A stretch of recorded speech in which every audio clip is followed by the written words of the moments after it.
In this case, a 19-year-old African-American man named Leighton Hay was wrongfully convicted of murder in 2002.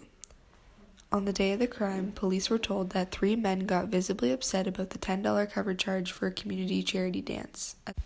The monthly dances were usually calm events, appealing to the middle-aged Guyanese community.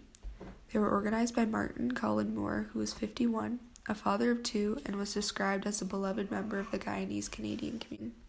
Minutes later, at 1:13 a.m., 2 men with handguns burst into the restaurant, and the unarmed Moore and his brothers became cornered in the kitchen. Martin Colin Moore was shot 8 times, including a bullet to his heart. A witness recited to the police the license plate numbers of the car carrying the killers. The car led them to a home in Mississauga that was shared by the 19-year-old Leighton Hay and the 27-year-old Gary Unick. Unick was the boyfriend of Hay's sister Lisa, and matched the description of one of the killers. At the house, in Hay's clothes hamper, police found a sock with 6 different types of ammunition inside, as well as a shirt with a drop of gun residue on it.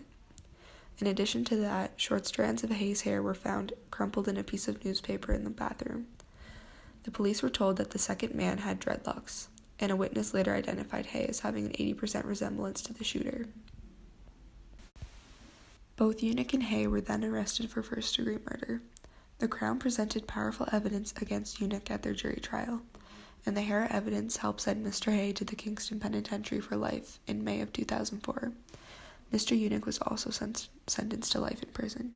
Both Unick and Landon Hay were each sentenced to life in prison with no possibility of parole for 25 years.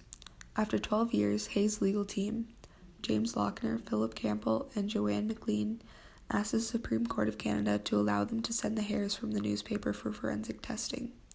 They argued that if the clippings were found to be facial hair, it would wipe out the Crown theory that Hay shaved his head to alter his appearance after the shooting.